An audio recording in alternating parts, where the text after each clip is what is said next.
तो एक बेसिक सवाल जो हमारे मन में आता है वो ये कि पैसा इन्वेस्ट करना चाहिए या नहीं। और इसका जवाब भी बहुत ही सिंपल है।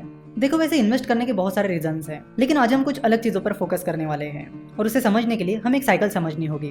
हम इंडियन सेविंग में पीछे नहीं है, हम पीछे हैं तो इन्वेस्टमेंट में।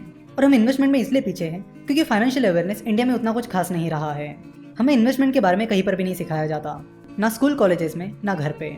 देखो, आप अगर अपना घर भी चला रहे हो तो उसमें मनी मैनेजमेंट का बहुत बड़ा रोल होता है। हम जितनी भी कई सारी चीजें करते हैं उनमें फाइनेंशियल मैनेजमेंट और मनी मैनेजमेंट का बहुत बड़ा रोल होता है, लेकिन हमें money management, financial management, investment इनके बारे में सिखाया ही नहीं जाता। तो इन्वेस्टमेंट को पूरी तरह समझने के लिए हमें एक साइकिल को समझना होगा। हम देखते हैं कि हम में से ज्यादातर लोग पैसा सेव तो करते हैं पर वो इन्वेस्ट नहीं करते, घर में ही रखते हैं। पैसा घर में रखने की वजह से वो पैसा इकोनॉमी में फ्लो नहीं होता, जिससे ना आपका पैसा बढ़ता है ना ही इकोनॉमी को आपके पैसे का कुछ फायदा होता है। तो अगर आपको अपने पैसों को बढ़ाना है तो आपको अपने पैसों को काम पर लगाना होगा।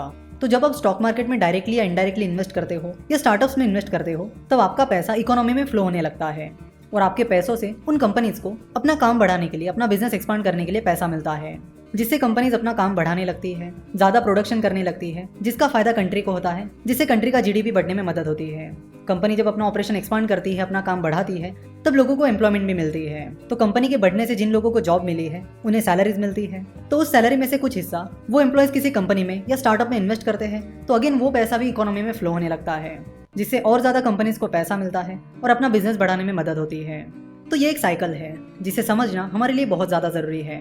तो इन्वेस्ट करने से ना सिर्फ आपको बल्कि कंट्री को भी फायदा मिलता है, इकोनॉमी ग्रो होने में हेल्प होती है।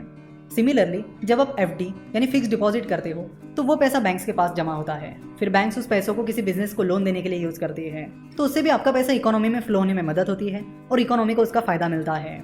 तो चाहे आप अपना पैसा बैंक में डालिए, स्टॉक मार्केट में इन्वेस्ट करिए या म्यूचुअल फंड में इन्वेस्ट करिए, लेकिन कहीं ना कहीं अपने पैसों को आप काम पर लगाइए, उसे घर में मत रखिए। अगर आप अपना पैसा घर में रखोगे तो इन्फ्लेशन की वजह से उसकी वैल्यू कम हो जाएगी, ना आपको उसका फायदा मिलेगा ना हमारे देश को।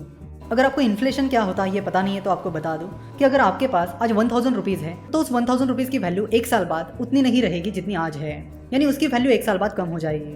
अगर आप 5 साल बाद बात करोगे तो 5 साल बाद और कम हो जाएगी, 10 साल बाद और कम हो जाएगी।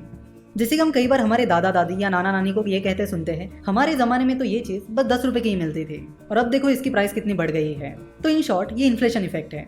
अगर आप अपने पैसों को इन्वेस्ट नहीं करोगे, काम पर नहीं लगाओगे और घर पे ही रखोगे तो उसकी वैल्यू कम होती चली जाएगी, जिसका ना आपको फायदा होगा ना हमारे देश को। तो इन्वेस्टमेंट करते समय आपको ये देखना होगा कि आपको जो रिटर्न्स मिल रहे हैं वो इन्फ्लेशन से कम है या ज़्यादा। इसके बारे में हम आगे चर्चा करेंगे। इन्वेस्टमेंट करने के लिए नेक्स्ट चीज़ जो आती है वो होती है फ्यूचर प्लानिंग, यानी जब तक आप काम कर रहे हो तब तक ठीक है, लेकिन जैसे आप काम करना बंद कर दोगे तो फिर पैसा कहाँ से आएगा। तो उसके लिए आपको फ्यूचर प्लानिंग और रिटायरमेंट प्लानिंग करनी पड़ेगी, ताकि जब आप काम करना बंद कर दोगे तब भी आपके पास पैसा बना रहे और पैसा आता रहे। साथ ही अमीर बनने के लिए, अपने डिजायर्स को पूरा करने के लिए भी आपको इन्वेस्टमेंट करना बहुत ज़रूरी है। तो इन्वेस्टमेंट एक 2 वे गेम है, जिससे ना सिर्फ आपको बल्कि कंट्री को भी बेनिफिट मिलता है। नेक्स्ट लेक्चर में हम कुछ इन्वेस्टमेंट स्ट्रीम्स के बारे में बात करेंगे, यानी वो कौन कौन से इन्वेस्टमेंट एवेन्यूज़ हैं जहां पर आप इन्वेस्ट कर सकते हो, कौन सा तरीका आपको सुटेबल हो सकता है और कौन सा नहीं। इन सब चीज़ों के बारे में हम नेक्स्ट लेक्चर में बात करेंगे। आशा करता हूँ कि आपको वीडियो पसंद आई होगी।